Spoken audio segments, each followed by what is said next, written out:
Hello, hello, hello.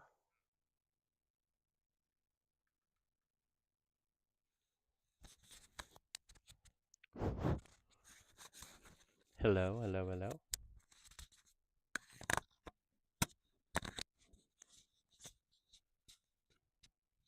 Can you hear me?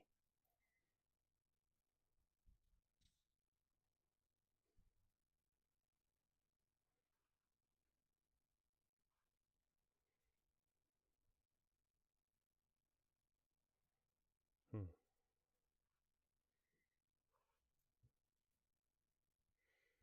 Don't know if I like this camera angle. Oop.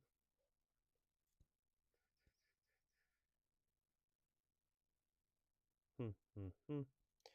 Maybe. Might have to make some adjustments to this.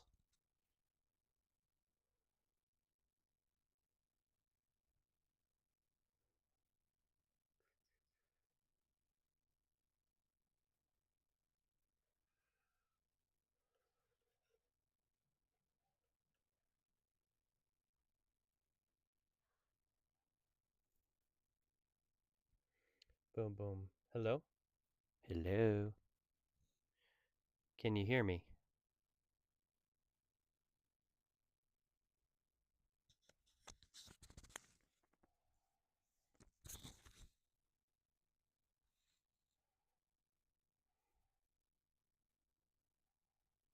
Interesting. Well, trying to do something different, but I don't think it's going to work.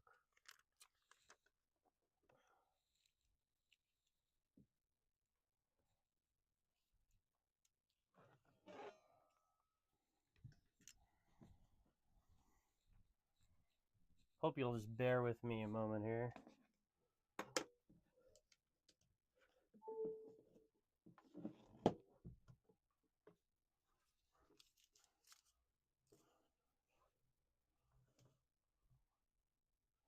Bear with me, bear with me.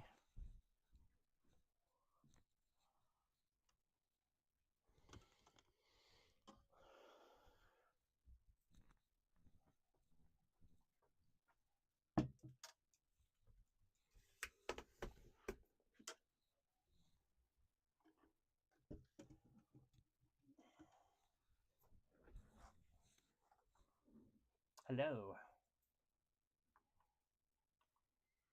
Well, I was trying to do something a little bit different, so I apologize for the delay.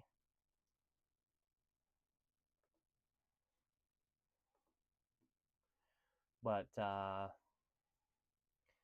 think we figured out what we're going to do. Got a long-term goal, that's what it is. Can everybody hear me?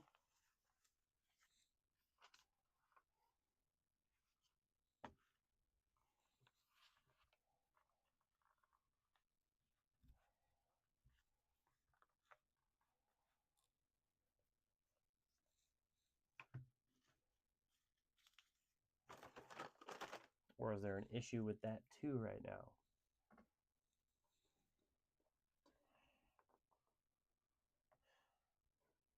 Aw, Miles, thank you for the follow. Stolas, thank you for the follow. Thunder, thank you for the follow.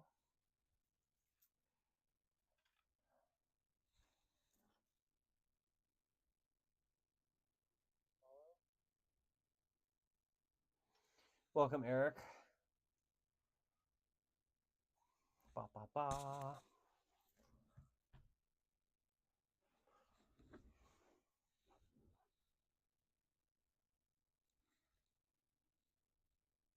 Ha ha.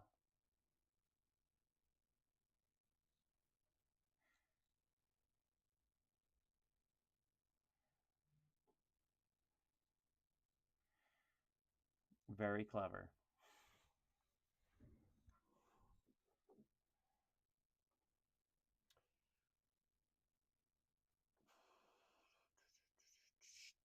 Ba ba ba.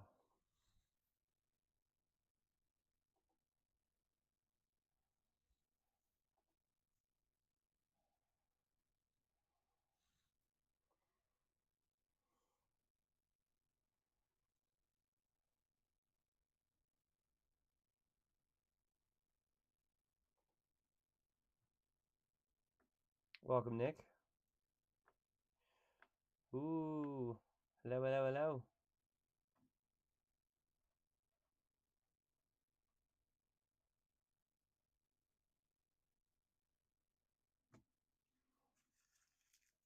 How's everybody doing today?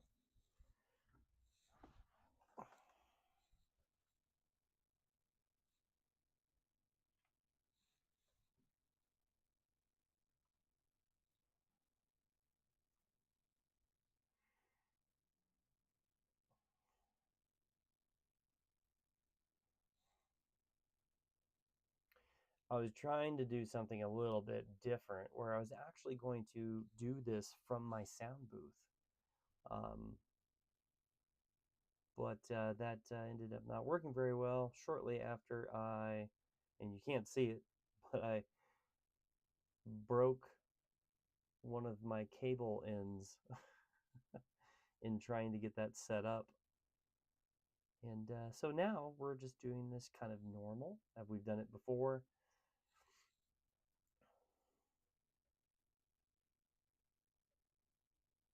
I'll try and set the rest of that up at another time.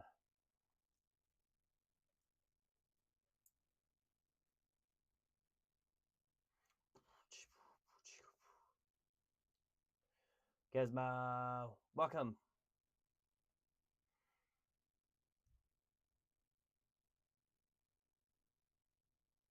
Are you going to stay and listen to some stories?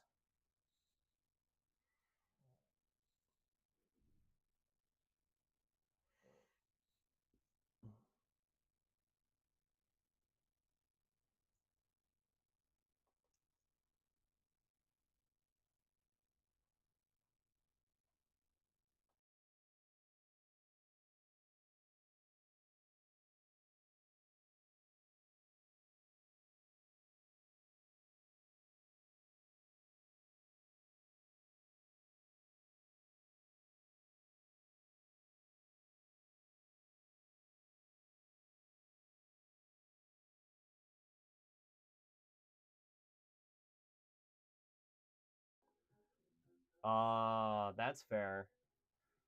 I had a lot of crashing with it last week, and I was trying to do video games with you guys on Storytime and Phaze. I was going to do this episode from my sound booth itself, but it I ended up breaking the tip of a cable in the process of trying to set that up.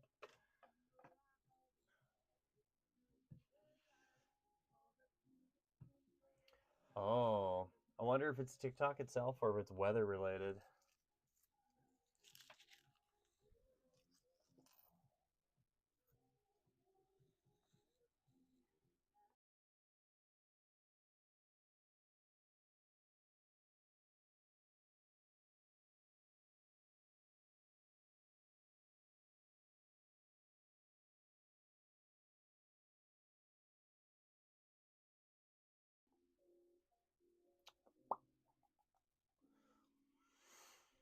It's been real bratty. Oof, that sucks.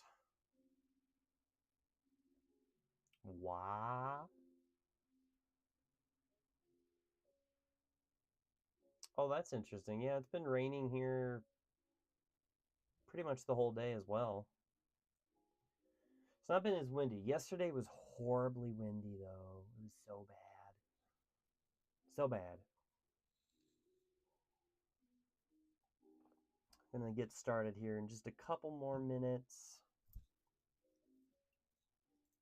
I like to wait till 15 after to actually start. That way it gives people time to join and we get a chance to chat.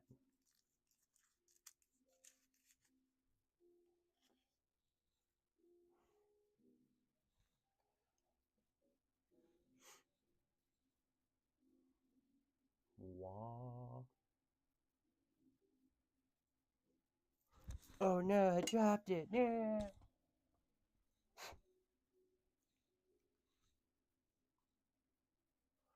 Oh, you're trying to cook some chicken? Ooh. Gib.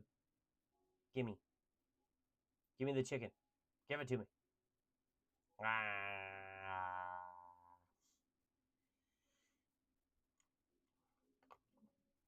So that's too easy. You could have this as a background. We're going to start reading some stories here in a little bit so you can listen to some literature in the background. You're not good with cooking. Aw. I like to cook. Or I really used to like to cook. It used to be kind of a pastime of mine.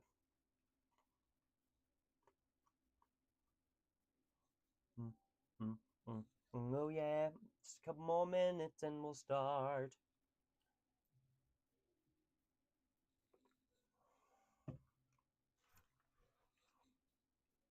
Hello, Mr. Churro. Thank you. I welcome you to stay and join us as Storytime with Phaze will begin here in a little bit. We're going to be reading through some Brother Grimm's fairy tales. Aw, Mr. Churro, thank you for the follow. Really appreciate that.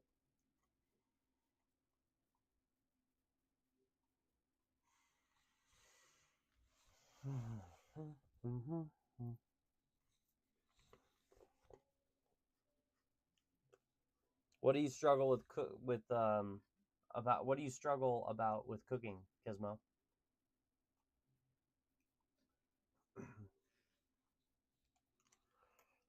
I think we're gonna probably go through the Brothers Grimm stories. I mean, there's 200 of them. We're 4 in. I want to say we've done 4 of them. Yeah, 4 of them. So, I mean, we could probably go through all of them before switching to different stories, but we'll see. I think we'll kind of just, take it one story time at a time.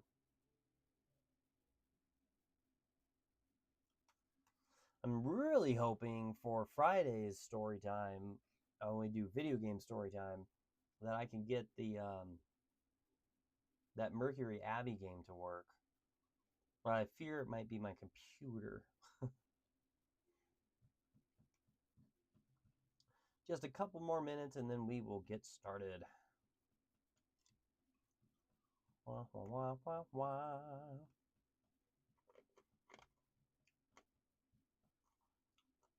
Welcome, Scooby.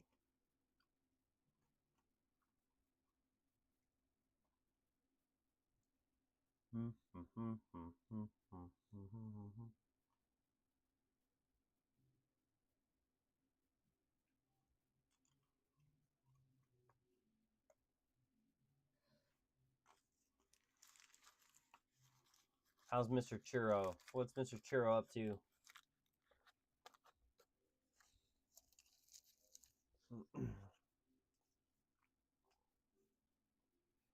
Kesmo, you said you had a difficulty with chicken or difficulty cooking. What difficulties do you have with cooking?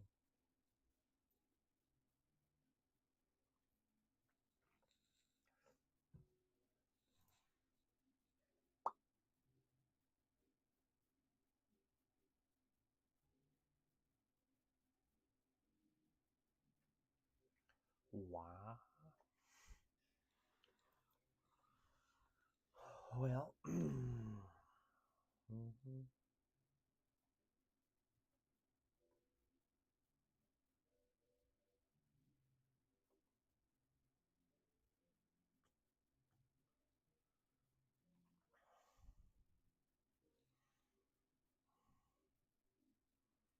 well, just silence in the chat. Silence in the chat. I'm guessing there's a big lag. I'm just not seeing your chat messages, guys. I am sorry.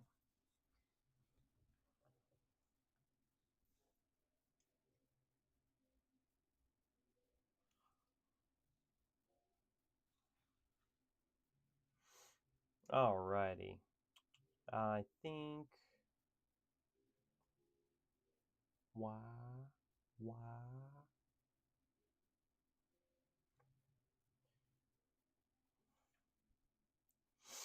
I think we will get started. Just so everybody knows, this is story time. As we're going through the stories, I'm not going to pay attention to the chat very much while I'm reading the story, but we will take breaks in between stories. We'll try to do a couple of them at least today. I will let you know I am not feeling 100% today if you can't hear it in my voice.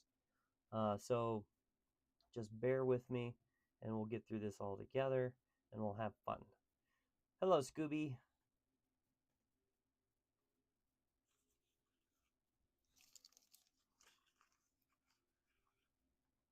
Alrighty. Bear with me a second. Apparently it decided to close out of my window. Alright.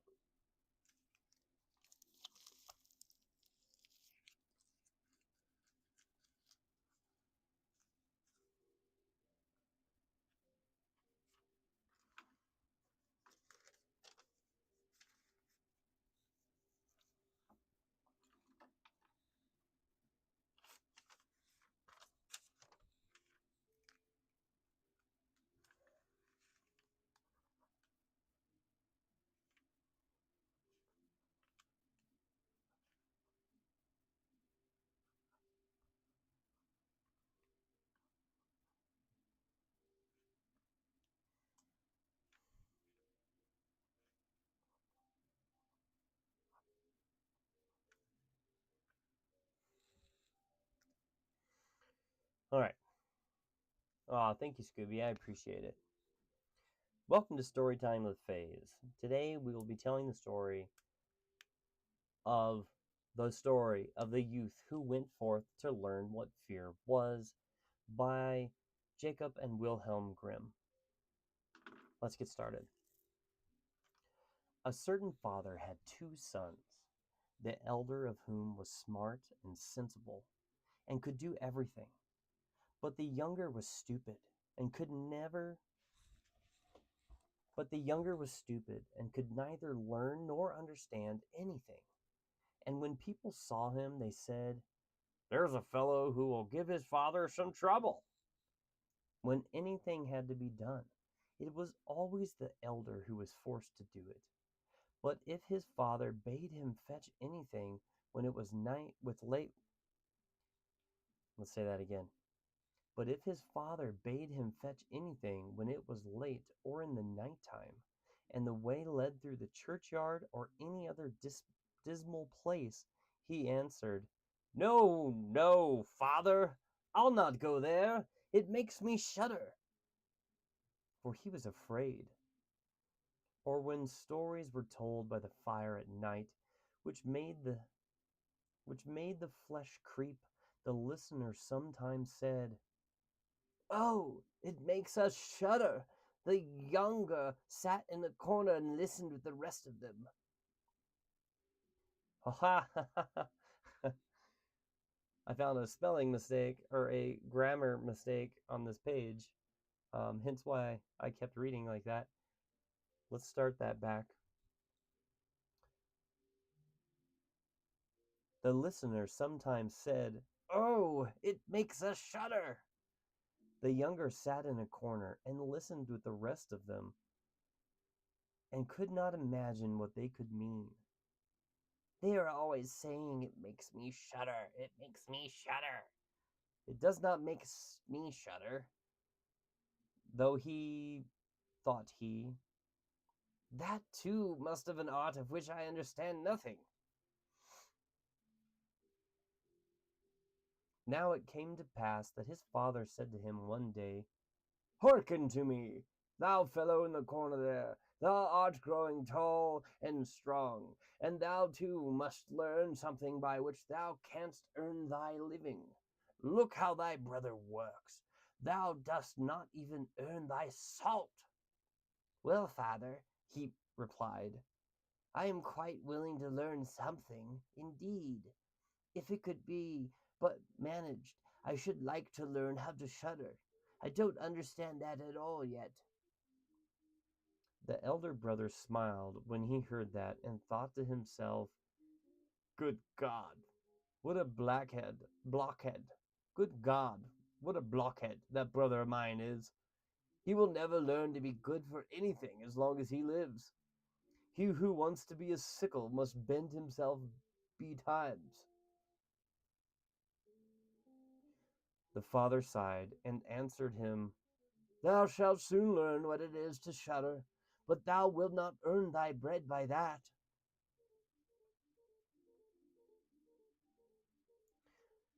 Soon after this, the sexton came to the house on a visit, and the father bewailed his troubles. And the father bewailed his trouble, and told him how his younger son was so backward in every respect that he knew nothing and learnt nothing. Just think, he said, when I asked him how he was going to earn his bread, he actually wanted to learn to shudder. If that be all, replied the sexton, he can learn that with me. Send him to me, and I will soon polish him. The father was glad to do it, for he thought, it will train the boy a little. The sexton therefore took him into his house, and he had to ring the bell. After a day or two, the sexton awoke him at midnight, and bade him arise and go up into the church tower and ring the bell. Thou shalt soon learn what shuddering is, thought he, and secretly went there before him. And when the boy was at the top of the tower and turned around and was going to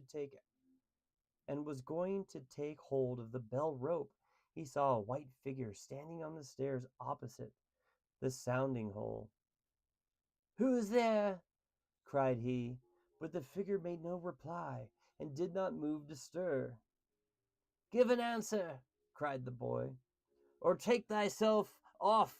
Thou hast no business here at night. The sexton, however, remained standing motionless, that the boy might think he was a ghost.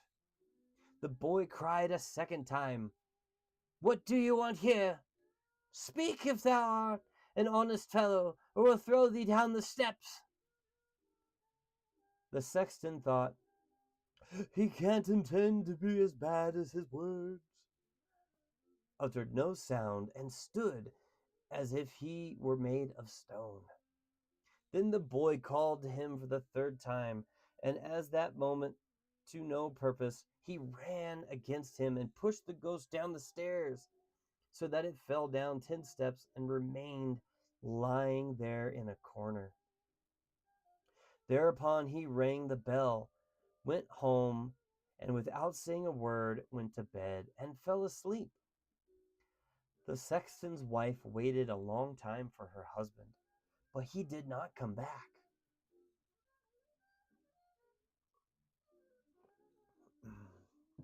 At length she became uneasy, and awakened the boy, and asked, Dost thou know where my husband is? He climbed up the tower before thou didst. No, I don't know, replied the boy.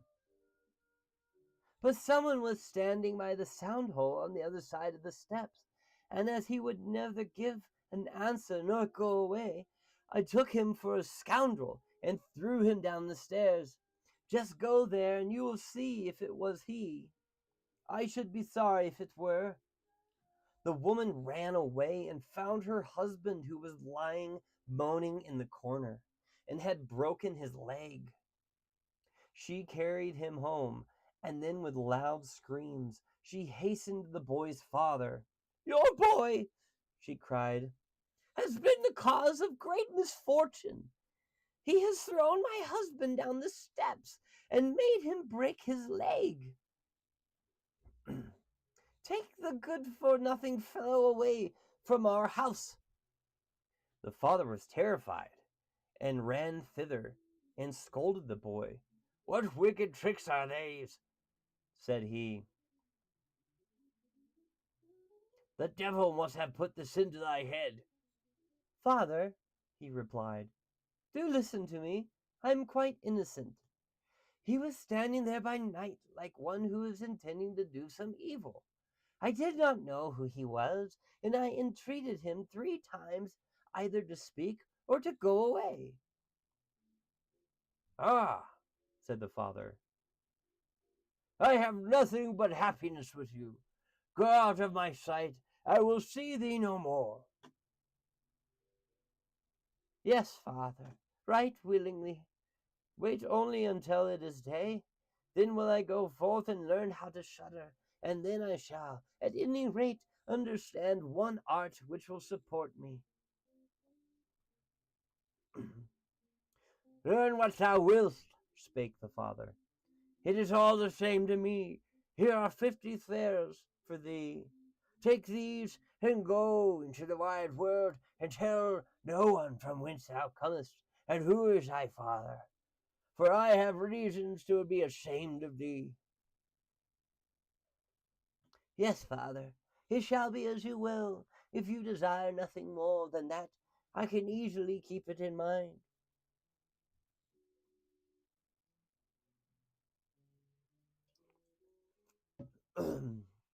When day dawned, therefore, the boy put his 50 therals into his pocket, and went forth on the great highway, and continually said to himself, If I if I could be shudder, if I could but shudder, if I could but shudder. Then a man approached who heard this conversation which the youth was holding with himself. And when they had walked a little farther to where they could see the gallows, the man said to him, Look, there's the tree where 7 men have married the rope maker's daughter, and are now learning to fly. Sit down below it, and wait till night comes, and you will soon learn to shudder. If that's all that is wanted, answered the youth, it is easily done. But if I learn how to shudder, as fast as that thou shalt have my 50 therals. Just come back to me early in the morning. Then the youth went to the gallows, sat down below it, and waited till evening came. And as he was cold, he lighted himself a fire. But at midnight the wind blew so sharply that in spite of his fire he could not get warm. But as the wind knocked the hanged men against each other, and they moved backwards and forwards, he thought to himself, Thou shiverest below by the fire, but how those up above must freeze and suffer. And as he felt pity for them, he raised the ladder and climbed up, unbound one of them after the other, and brought all 7. Then he stirred the fire below it. Then he stirred the fire, blew it, and set them all around it to warm themselves. But they sat there, did not stir, and the fire caught their clothes. So he said, Take care, or I will hang you up again. The dead men, however, did not hear, but were quite silent, and let their rags go on burning. On this he grew angry, and said, If you will not take care, I cannot help you. I will not be burnt with you. And he hung them up again, each in his turn. Then he sat down by his fire and fell asleep. And the next morning the man came to him and wanted to have the 50 therals, and said, Well, dost thou know how to shudder? No, answered he. How was I to get to know? Those fellows up there did not open their mouths, and were stupid, that they let few old rags which they had on their bodies get burnt. Then the man saw that he would not get the 50 therals that day, and went away, saying, One of his kind has never come by way before.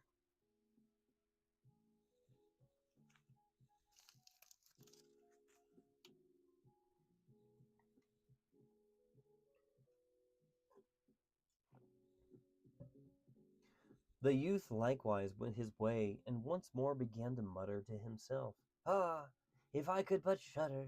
Ah, if I could but shudder!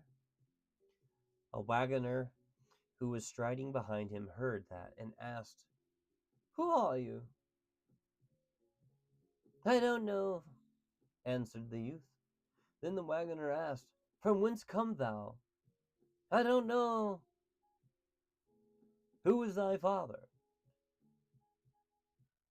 That I may not tell thee. Who is it thou art always muttering between thy teeth? Ah, replied the youth. I do so wish I could shudder, but no one can teach me how to do it. Give up thy foolish chatter, said the wagoner. Come, go with me. I will see about a place for thee. The youth went with the wagoner, and in the evening they arrived at an inn where they wished to pass the night. Then, at the entrance of the room, the youth again said quite loudly, Oh, if I could only but shudder! If I could but shudder! The host, who heard this, laughed and said,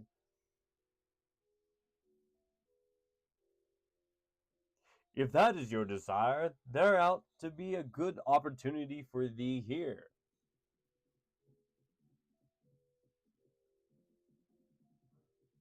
Ah, be silent, said the hostess. So many inquisitive persons have already lost their lives. It would be a pity and a shame if such beautiful eyes as these should never see the daylight again.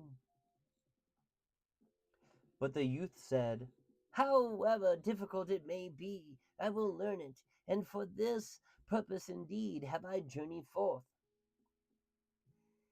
He let the host have no rest until the latter told him that not far from thence stood a haunted castle where anyone could very easily learn what shuddering was, if he would but watch it in it for 3 nights. The king had promised that he who would venture should have his daughter to wife, and she was the most beautiful maiden the sun shone on. Great treasures likewise lay in the castle, which were guarded by evil spirits, and these treasures would then be freed, and would make a poor man rich enough. Already many men had gone in the castle, but as yet none had come out again. Then the youth went next morning to the king, and said if he were allowed he would watch 3 nights in the haunted castle. The king looked at him, and as the youth pleased him, he said, Thou mightst ask for 3 nights to take into the castle with thee, but they must be things without life. Then he answered, Then I ask for a fire, a turning lathe, and a cutting board with the knife. The king had these things carried into the castle for him during the day.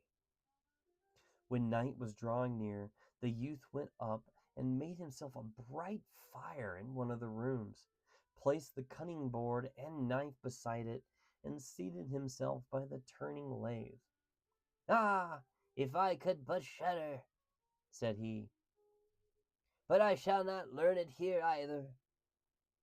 Towards midnight he was about to poke his fire, and as he was blowing it, something cried suddenly from one corner,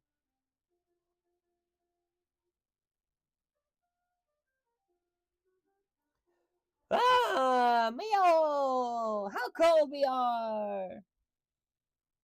You simpletons, he cried. What are you crying about? If you are cold, come take a seat by the fire and warm yourself. And when he had said that, 2 great black cats came with one tremendous leap and sat down on each side of him and looked savagely at him with their fiery eyes.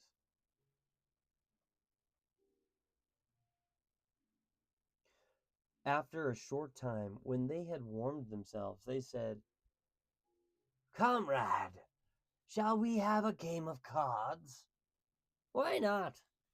He replied. But just show me your paws. Then they stretched out their claws. Oh, said he, what long nails you have! Wait, I must first cut them for you. Thereupon he seized them by the throats, put them on the cutting board, and screwed their feet fast.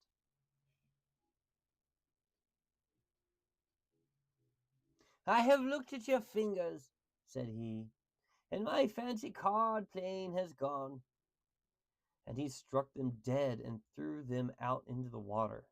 But when he had made away with these two, and was about to sit down again by the fire, out from every hole and corner came black cats and black dogs with red hot chains, and more of them came until he could no longer stir. And they yelled horribly and got on his fire, pulled it to pieces, and tried to put it out. He watched them he watched them for a while quietly, but at last, when they were going too far, he seized his cutting knife and cried, "Away with ye, vermin!" and began to cut them down. Part of them ran away, the others he killed and threw out into the fish pond.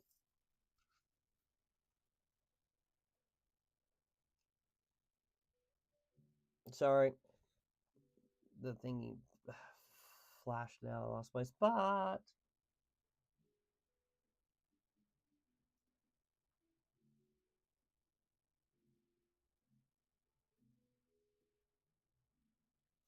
When he came back, he fanned the embers with his fire again and warmed himself. And as he thus sat, his eyes would keep open no longer, and he felt a desire to sleep.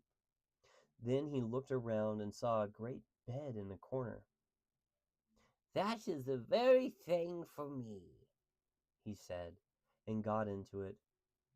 When he was just going to shut his eyes, however, the bed began to move of its own accord, and went over the whole of the castle.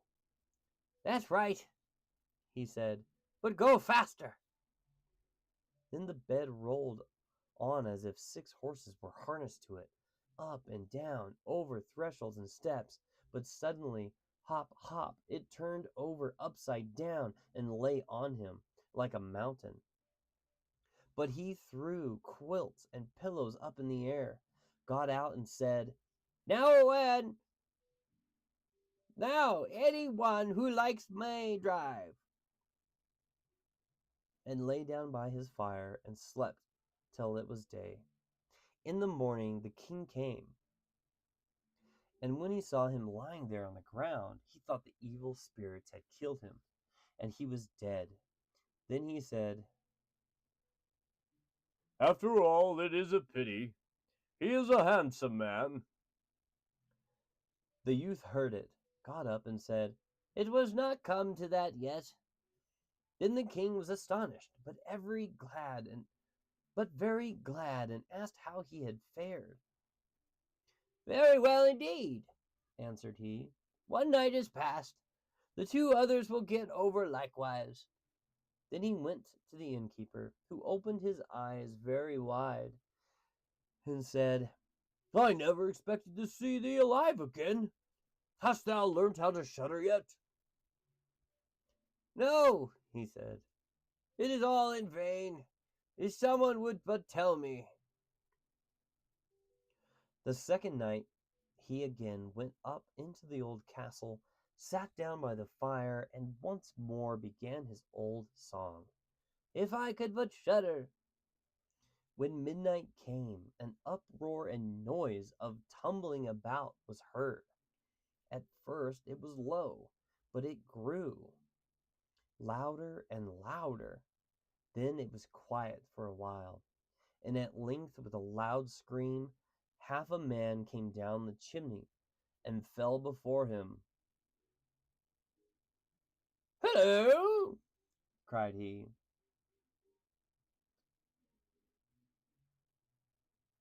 "Another half belongs to this. This is too little."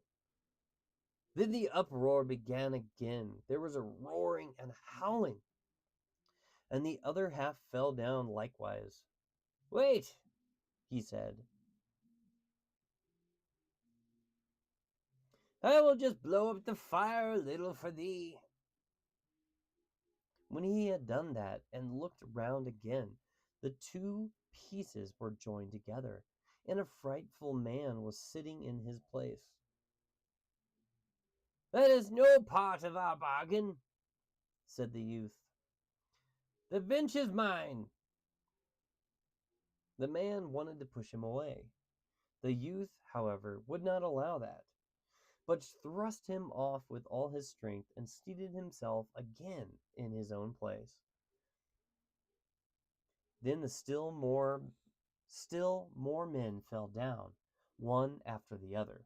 They brought 9 dead men's legs and 2 skulls and sat them up and played at 9-pins with them. The youth also wanted to play and said, "Hark, you, can I join you?" "Yes, if thou hast any money." "Money enough," replied he, "but your balls are not quite round." Then he took the skulls and put them on the lathe and turned them until they were round. "There, now they will roll better," he said. "Hooray! Now goes merrily." He played with them and lost some of his money, but when it struck 12, everything vanished from his sight. He lay down and quietly fell asleep. Next morning, the king came to inquire after him. "How has it fared with you this time?" he asked. "I have been playing at 9-pins," he answered, "and have lost a couple farthings." "Hast thou not shuddered then?" "Eh? "What?"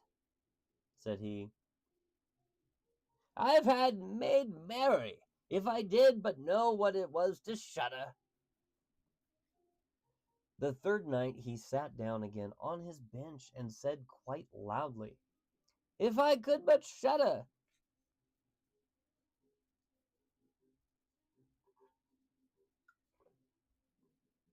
When it grew late, 6 tall men came in and brought a coffin. Then said he, "Ha ha ha! That is certainly my little cousin who died only a few days ago." and he beckoned with his finger and cried, "Come, little cousin, come." They placed the coffin on the ground, but he went to it and took the lid off, and a dead man lay therein. He felt his face. He felt his face, but it was cold as ice. "Stop," he said. "I will warm thee a little." And went to the fire and warmed his hand and laid it on the dead man's face. But he remained cold. Then he took him out and sat down by the fire and laid him on his breast and rubbed his arms that the blood might circulate again. As this also did no good, he thought to himself, "When 2 people lie in bed together, they warm each other." and carried him to the bed, covered him over and lay down by him. After a short time, the dead man became warm too, and began to move. Then said the youth, "See, little cousin, have I not warmed thee?" The dead man, however, got up and cried, "Now I will strangle thee." "What?" said he. "Is that the way thou thinkest me? Thou shalt at once go into thy coffin again." And he took him up, threw him into it, and shut the lid. Then came the 6 men and carried him away again. I cannot manage to shudder," said he. "I shall never learn it here as long as I live." Then a man entered who was taller than all the others and looked terrible. He was old, however, and had a long white beard. "Thou wretch," cried he, "thou shalt soon learn what it is to shudder, for thou shalt die." "Not so fast," replied the youth. If I am to die, I shall have to have a say in it. I will soon seize thee. Oh, wrong character. I will soon seize thee, said the fiend.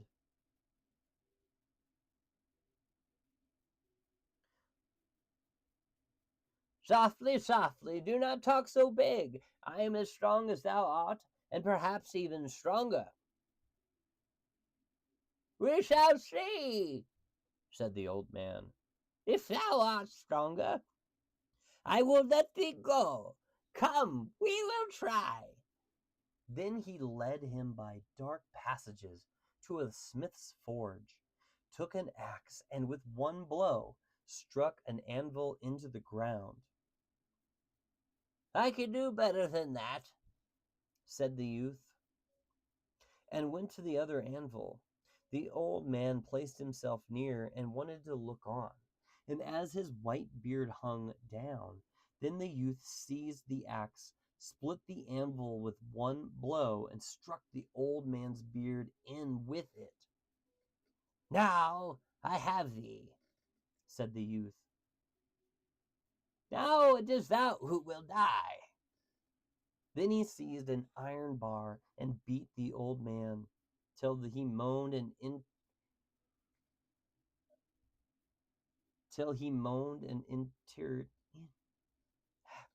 It's a weird word. Give me a second. Till he moaned and entreated himself to stop, and he would give him great riches. The youth drew out the axe and let him go.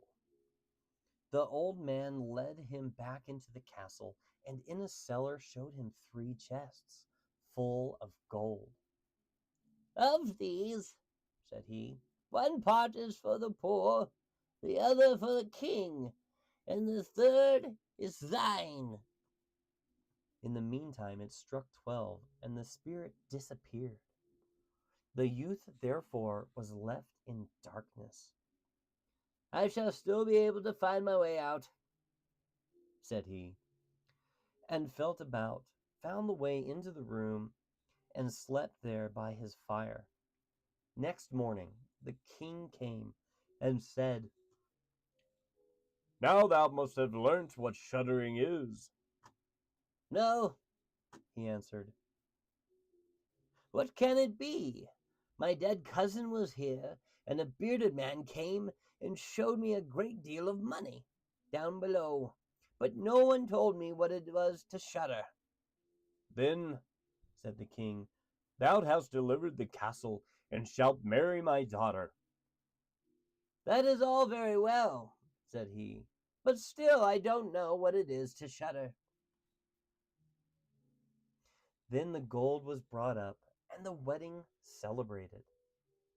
But how but howsoever much the young king loved his wife, and however happy he was, he still said always, If I could but shudder, if I could but shudder.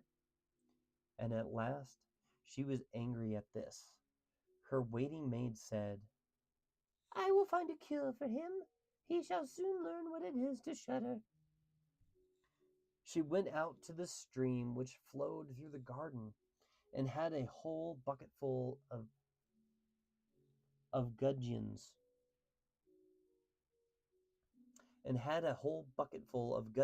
brought to her. At night, when the young king was sleeping, his wife was to draw the clothes off him and empty the bucketful of cold water with the gudgeons in it over him, so that the little fishes would sprawl about him. When this was done, he woke up and cried, Oh, what makes me shudder so? What makes me shudder so, dear wife? Ah, now I know what it is to shudder. The end.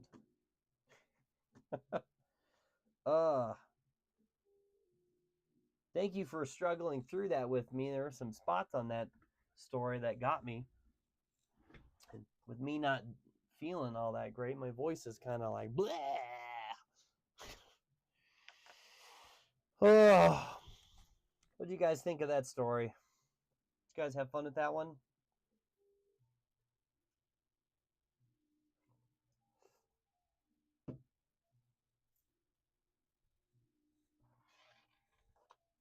Welcome, Eric. No, you were not terribly late. I just finished story number 1. It was kind of a long story.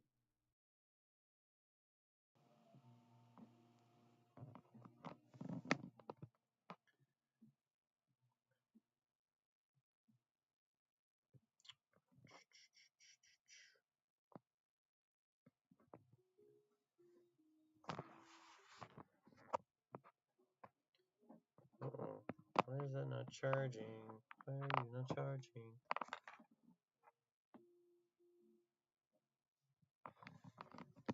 It's okay, Eric. Eric. It's okay. It will be... Eric, if you can hear me. Hello? Ba? It will be uploaded later, probably tonight, so you can watch it on YouTube.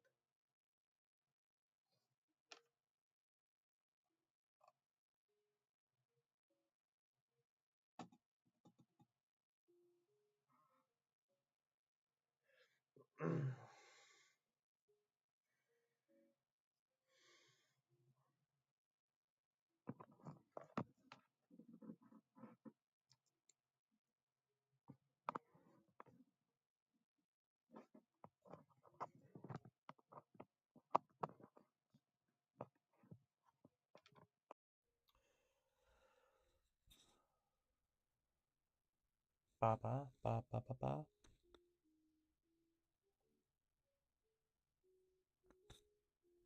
It doesn't do anything. Bum bum bum. Oh, Eric, if you missed it, it's okay. Well, you'll see it later tonight.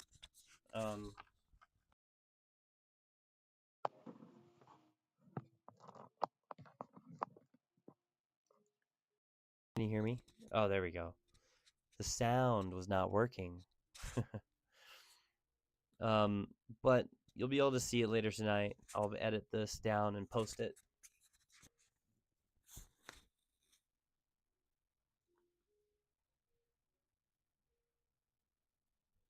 But I actually ba ba ba ba ba ba ba ba ba. Why aren't you working? Can you hear me? Hello? Why? Why aren't you working? You're working just fine. Yeah, but the problem, I guess the problem I'm having is that my mouth isn't moving.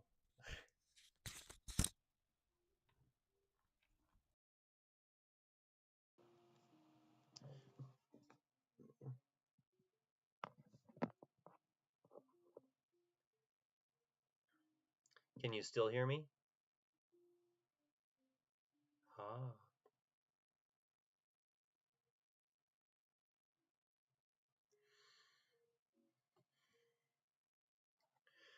It's kind of weird. I'm not sure why that's happening. So you can still hear me. It's kind of weird that my mouth isn't moving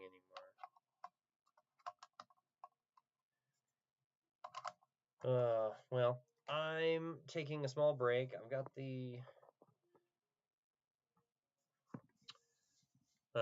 I've got the computer charging because it was not charging while we were doing this, and for some reason it's got a really, really short battery life.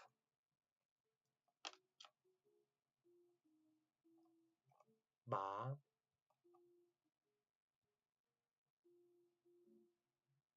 Can't find any good snacks. Nah, twin, what is this? I don't know what that means. What?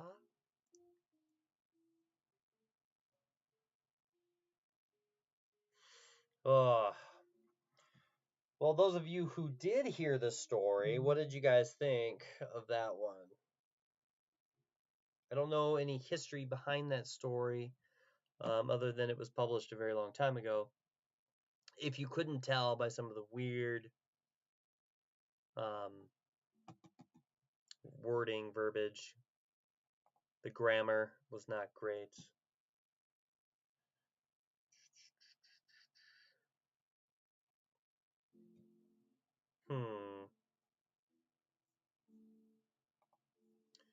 I'm going to reset the character really quick, so just bear with me. I'll do that. Tracking is off. Let's bring this back on. There we go. Is it back on? It's back on. The mouth is still not moving. So I'm going to back out. So bear with me a moment, guys.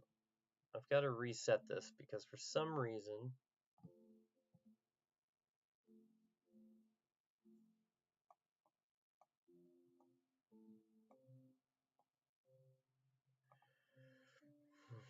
ba ba ba ba ba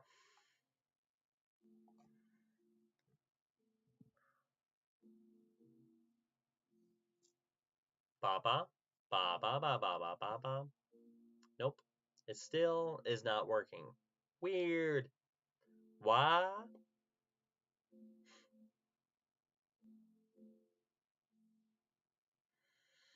The live yesterday?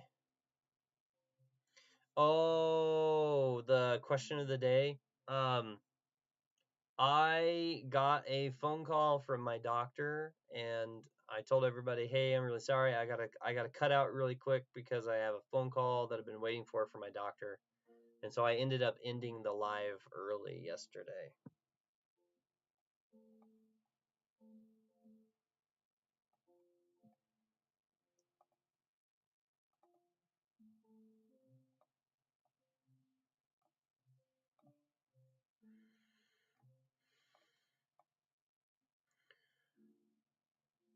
That's what happened.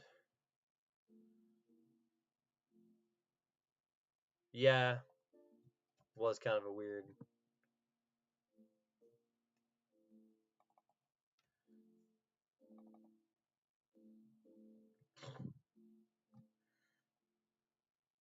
Bull.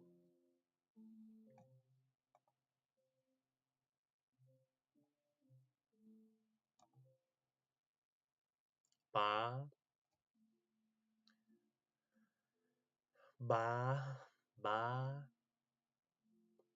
ba ba.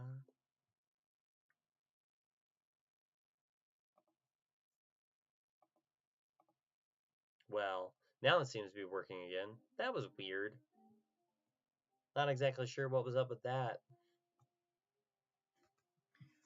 Oh, but yeah, no, that's what happened yesterday. It was just kind of a weird coinky dink, I suppose, of sayings. That was a really long story.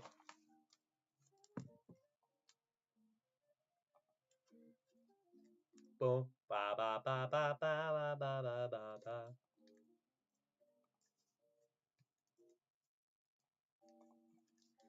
Let's take a look. Let's see what the next one is, because we're 5 stories in now. Four stories in. 4 stories in. Yeah, 5 stories in. Whatever.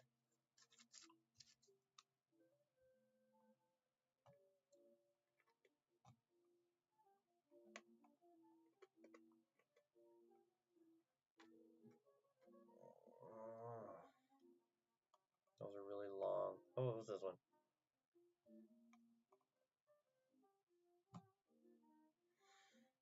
The Wonderful Musician. Huh.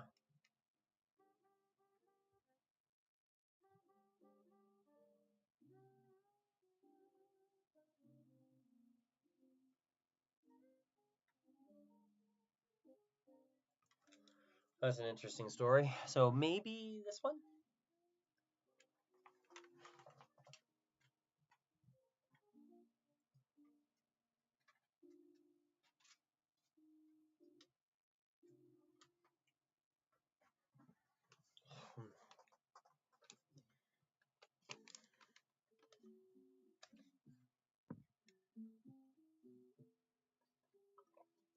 What's Phaze doing? Is he doing a... Teach me how to Dougie Dougie. Teach me how to Dougie. Teach me how to... Teach me...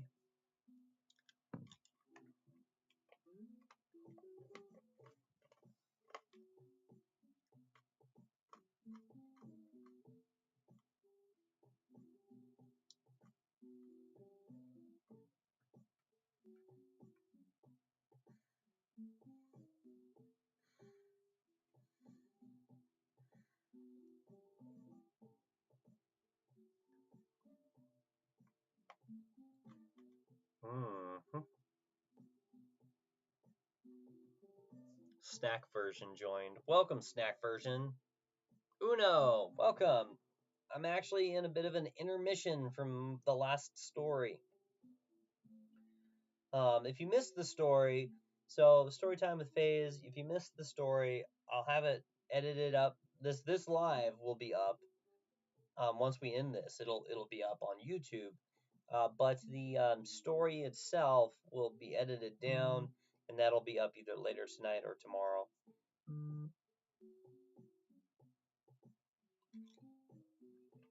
I'm getting ready to do one last story. We're gonna do a short one though, because that other one was like 30 minutes long. That was a long story. Not that I don't mind doing them, it's great. Uno, you're driving. Better be safe.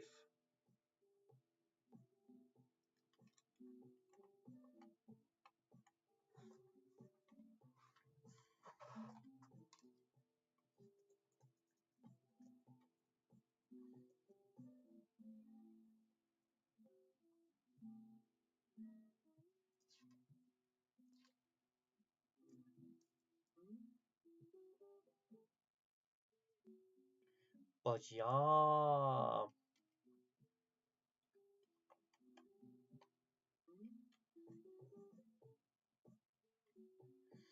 Hey, listen, Eric, I actually, if I do ever eat cereal, I primarily eat it without milk because I enjoy it that way. Aw, you're very sweet, Uno. This is not so much my audiobook voice. I'm actually feeling kind of under the weather today, this afternoon. I'm not feeling all that great. But I'm still doing this because I'm dedicated. And I enjoy it. I enjoy what I'm doing.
You don't like soggy cereal? What? Soggy cereal?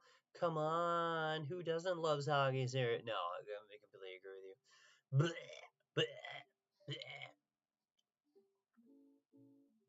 Or that could have been a hairball. I don't know.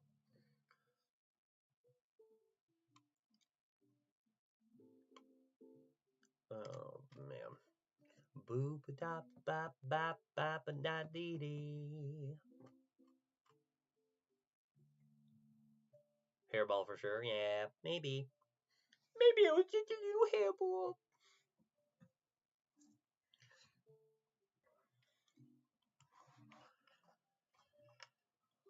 Gosh,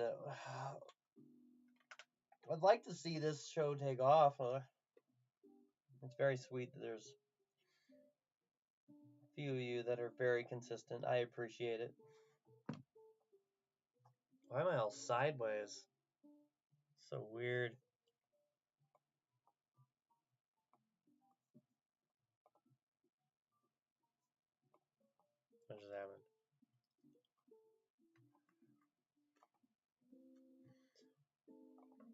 There we go. Reset position activated. Oh yeah. Oh yeah. Definitely a hairball. You are so funny, Uno. So funny.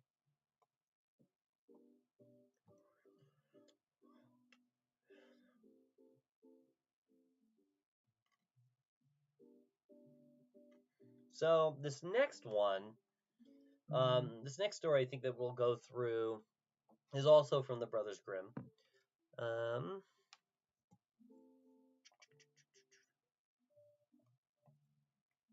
ba, ba, ba, ba, ba, ba, ba. Hairball for sure. Oh my gosh. I do appreciate you guys though. Ba, ba, ba, da. This will probably be the last story I do for today. Oh. Uno, you better be safe on that ride home. I appreciate you listening to me though.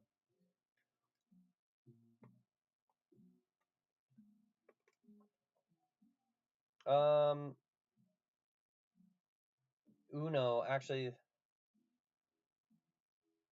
question of the day. Yeah, well, I'll be doing the question of the day after this, so about 4 o'clock, Central Standard Time, about 4 o'clock.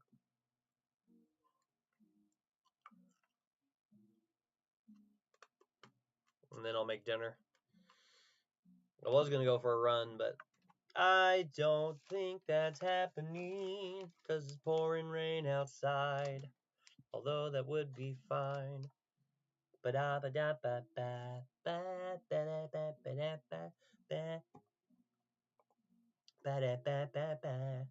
should probably stop stalling. Probably stop stalling. Probably should stop stalling. Blah, blah, blah, blah, blah, blah. All right, guys. Let's dive into this. Rain songs with Phaze. Don't worry, we'll do that at some point. Maybe we'll do a nursery rhymes segment and we'll sing nursery rhymes. We can do it together. Be like, ha, ha. Yeah, never mind. I actually was trying to do this today from my booth. And I ended up breaking the tip of a cord I needed to make that work from that distance. And so I gotta wait to get a new cord, but that's okay. At some point we'll get this actually in the booth, and that'll be cool. You guys won't see that from your end unless I get like a cool art piece or something like that with a boothy picture. Something like that. Something that's gonna be kind of cool and make it look very different. But we'll see. All right, let's do this. All right, welcome to Storytime with Phaze. Today we will be reading The Wonderful Musician, written by Wilhelm and Jacob Grimm. Let's get started. There once upon a... Oh, you know what? Said that too early. All right, now let's get started. There was once a wonderful musician who went quite along...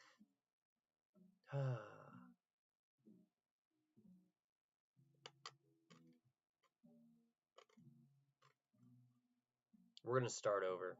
I think my brain's in like 2 different places now. All right. The Wonderful Musician.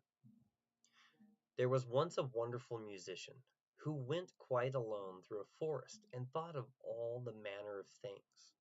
And when nothing was left for him to think about, he said to himself, "Time is beginning to pass heavenly with me here in the forest. I will fetch hither a good companion for myself."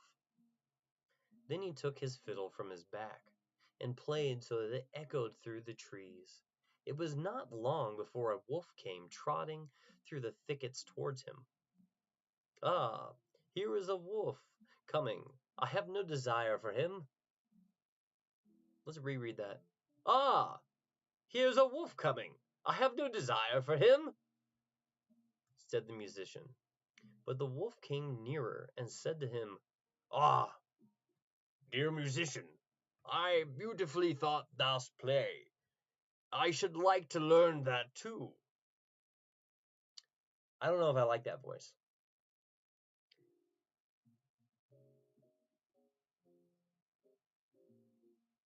"Oh, musician."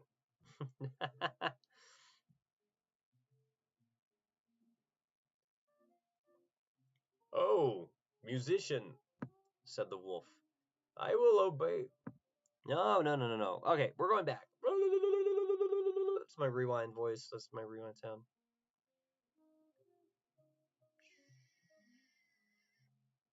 "Ah, dear musician, how beautifully thou dost play. I should like to learn that too." "It is so learnt," the musician replied. "Thou hast only to do that I bid thee."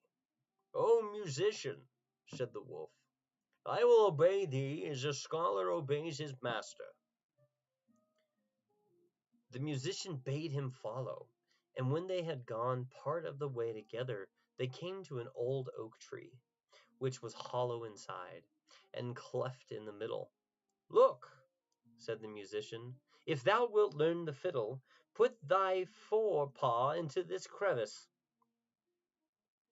The wolf obeyed, but the musician quickly picked up a stone and with one blow wedged his two paws so fast that he was forced to stay there like a prisoner. "Stay there until I come back again," said the musician, and went his way. After a while he again said to himself, "Time is beginning to pass heavenly with me here in the forest. I will fetch hither another companion," and took his fiddle and again played in the forest. It was not long before a fox came creeping through the trees towards him. "Ah, there's a fox coming," said the musician. "I have no desire for him." The fox came up to him and said, "Oh, dear musician, how beautifully dost thou play. I should like to learn that too." "That is so learnt," said the musician. "Thou hast only to do everything that I bid thee." "Oh, musician," then said the fox, "I will obey thee as a scholar obeys his master." "Follow me," said the musician. And when they had walked a part of the way, they came to a footpath with high bushes on both sides of it. There the musician stood still, and from one side bent a young hazel bush down to the ground, and put his foot on the top.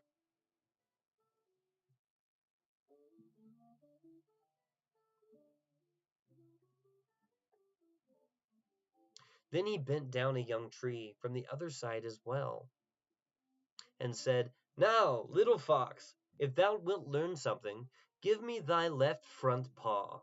The fox obeyed, and the musician fastened his paw to the left bow. "Little fox," he said, "now reach me thy right paw." And he tied it to the right bow.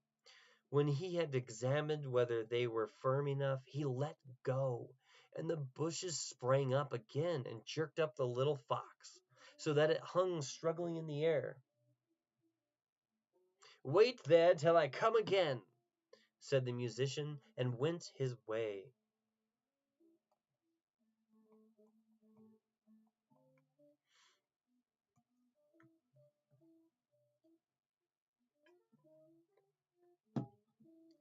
Again he said to himself, "Time is beginning to pass heavenly with me here in the forest.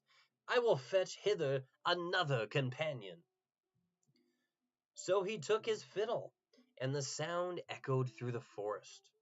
Then a little hare came springing towards him. "Why, a hare is coming," said the musician. "I don't want him." "Oh, dear musician," said the hare, "how beautifully dost thou fiddle. I too should like to learn that." "That is soon learnt," said the musician. "Thou hast only to do everything that I bid thee." "Oh, musician," replied the little hare. "I will obey thee as a scholar obeys his master." They went a part of the way together until they came to an open space in the forest where stood an aspen tree. The musician tied a long string around the little hare's neck, the other end of which he fastened to the tree. "Now, briskly, little hare, run 20 times around the tree," cried the musician, and the little hare obeyed and went it. And when it had run around 20 times, it had twisted the string 20 times around the trunk of the tree, and the little hare was caught. And it let pull and tug as it liked. It only made the string cut into its tender neck. "Wait here till I come back," said the musician, and went onwards. The wolf, in the meantime, had pushed and pulled and bitten at the stone, and had worked so long that he had set his feet at liberty. I gotta say that again. The wolf, in the meantime, had pushed and pulled and bitten at the stone, and had worked so long that he had set his feet at liberty, and had drawn them once more out of the cleft. Full of anger and rage, he hurried after the musician, and wanted to tear him to pieces. When the fox saw him running, he began to lament, and cried with all his might, "Brother Wolf, come to my help! The musician has betrayed me!" The wolf drew down the little tree, bit the cord in two, and freed the fox, who went with him to take revenge on the musician. They found the tied-up hare, who likewise they delivered, and they all sought the enemy together. The musician had once more played his fiddle as he went on his way, and this time he had been more fortunate. The sound reached the ears of a poor woodcutter, who instantly, whether he would or no, gave up his work and came with his hatchet under his arm to listen to the music. "At last comes the right companion," said the musician, "for I was seeking a human being and no wild beast." And he began and played so beautifully and delightfully that the poor man stood there as if bewitched, and his heart leaped with gladness. And as he thus stood, the wolf, the fox, and the hare came up, and he saw well that they had some evil design. So he raised his glittering axe and placed himself before the musician, as if to say, "Whoso wishes to touch him, let him beware, for he will have to do with me." Then the beasts were terrified and ran back to the forest. The musician, however, played once more to the man out of gratitude, and then went onwards. The end. Very interesting. That was not. I'm not gonna lie. I didn't read this story beforehand, so I didn't know where it was gonna go. Maybe you could tell that by the way that the words are. And my voice is dying. My voice is dead.